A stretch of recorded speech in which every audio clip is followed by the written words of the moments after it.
Dear students, आज हम revise करने जा रहे हैं कोऑर्डिनेशन केमिस्ट्री, जो टॉपिक हमने अब तक कवर किए हैं।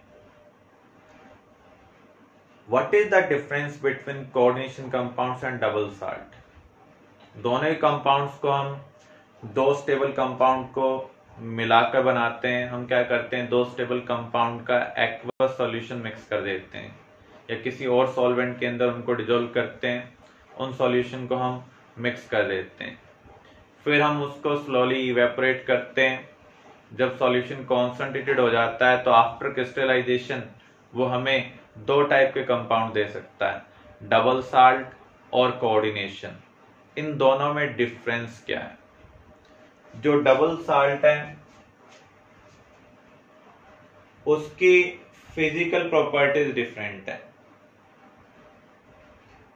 फ्रॉम स्टार्टिंग मटेरियल, लेकिन केमिकल प्रॉपर्टीज क्या है? सेम। जैसे मोर साल्ट के अंदर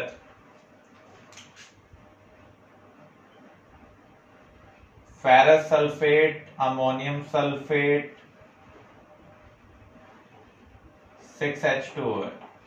ये किसके कॉम्बिनेशन से बना है? फेरस सल्फेट अमोनियम सल्फेट के कॉम्बिनेशन से बना है। तो starting material ferrous sulphate ferrous ion का टेस्ट दे रहा था, अमोनियम सल्फेट अमोनियम आयन का टेस्ट दे रहा था और सल्फेट का टेस्ट भी दे रहा था। फेरस सल्फेट भी सल्फेट का टेस्ट दे रहा था। अब ये कॉम्बिनेशन से जो नया कंपाउंड बना है जिसे हम डबल साल्ट बोल रहे हैं, ये भी फेरस आयन का टेस्ट देगा, अमोनियम आयन का टेस्ट भी देगा और सल्फेट आयन का टेस्ट भी देगा। इसका मीनिंग, इसकी जो केमिकल आइडेंटिटी है वो चेंज नहीं हुई है, लेकिन जो फिजिकल आइडेंटिटी है सॉलिड स्टेट में इसकी आइडेंटिटी अलग होगी in comparison to starting material, लेकिन एक्वस सॉल्यूशन में इसका बिहेवियर स्टार्टिंग मटेरियल जैसा ही होगा। कोऑर्डिनेशन कंपाउंड को जब हम ऑब्टेन करते हैं तो उस केस में सॉलिड और सॉल्यूशन दोनों में इसकी आइडेंटिटी अलग होती है। इसका मीनिंग, इसका जो केमिकल बिहेवियर होगा वो सॉल्यूशन में अलग होगा। जैसे हमने कवर किया था पोटाशियम साइनाइड और फेरस साइनाइड को अगर हम मिला दें तो हमें मिलता है पोटाशियम फेरो साइनाइड। इसकी जो केमिकल प्रॉपर्टीज है वो स्टार्टिंग मटेरियल से मैच नहीं करती है। ये पोटाशियम और साइनाइड का टेस्ट दे रहा है, ये फेरस और साइनाइड का टेस्ट दे रहा है, लेकिन ये सिर्फ पोटाशियम आयन का टेस्ट देगा, ना तो फेरस आयन का टेस्ट दे रहा है ना ही साइनाइड आयन का। तो इसका जो केमिकल बिहेवियर है वो स्टार्टिंग मटेरियल से डिफरेंट है। तो दोनों ही कंपाउंड दो स्टेबल कंपाउंड के कॉम्बिनेशन से बनते हैं। एक अपनी आइडेंटिटी सॉलिड और सॉल्यूशन दोनों जगह रिटेन करता है और ये सिर्फ सॉलिड स्टेट में रिटेन करता है। जितने भी हम आलम बोलते हैं, पोटाश आलम, क्रोम आलम, मोर साल्ट, ये सब डबल साल्ट को रिप्रेजेंट करते हैं। कोऑर्डिनेशन केमिस्ट्री में हम कुछ टर्म्स का रेगुलर बेस पर यूज करते हैं, जैसे कोऑर्डिनेशन कॉम्प्लेक्स और स्फीयर। कोऑर्डिनेशन कंपाउंड का वो पार्ट जिसमें मेटल एटम के साथ इलेक्ट्रॉन डोनर स्पीसीज अटैच्ड हो। स्क्वायर ब्रैकेट पार्ट को हम क्या बोलते हैं? कॉम्प्लेक्स पार्ट बोलते हैं। कॉम्प्लेक्स कई टाइप के होते हैं, कैटायनिक, अनायनिक एंड न्यूट्रल। अगर स्क्वायर ब्रैकेट पार्ट के पास नेगेटिव हो तो ये अनायनिक होगा, पॉजिटिव हो तो कैटायनिक, अगर कोई चार्ज नहीं है तो न्यूट्रल।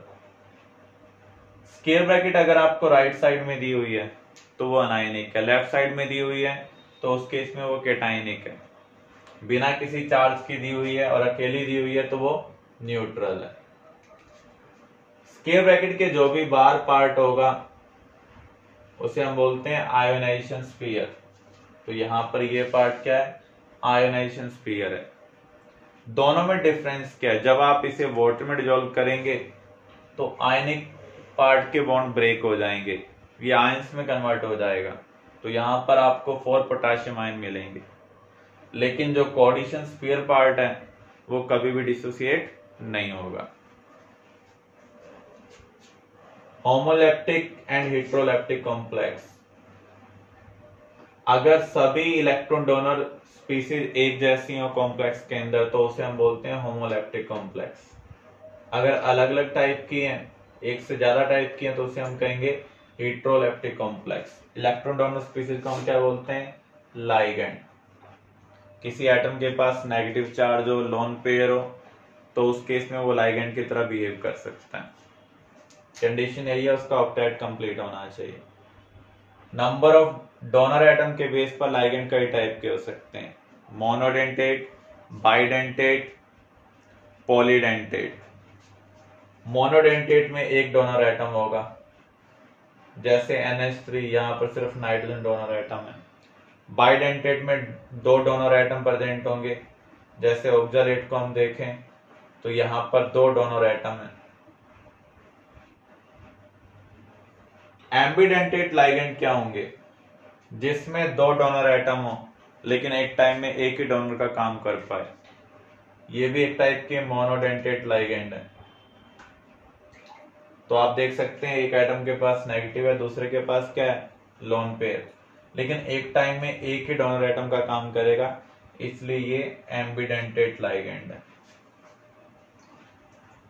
कोऑर्डिनेशन नंबर क्या है? सेंट्रल एटम के साथ जो मेटल एटम कॉम्प्लेक्स में आपको दिया हुआ है उसके साथ कितने कोऑर्डिनेट बॉन्ड बन रहे हैं, दैट इज कोऑर्डिनेशन नंबर।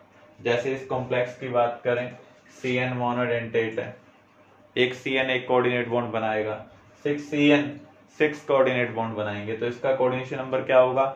6 होगा।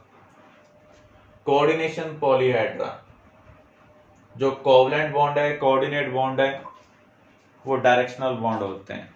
रिपल्शन को मिनिमाइज करने के लिए एक पार्टिकुलर डायरेक्शन में वो ओरिएंट हो जाते हैं। लाइगैंड सेंट्रल एटम के अराउंड स्पेस में कैसे अरेंज्ड है, उसकी वजह से मॉलिक्यूल को एक ज्योमेट्री मिलती है। इस स्पेशल अरेंजमेंट को हम क्या बोलते हैं? Coordination polyhedra.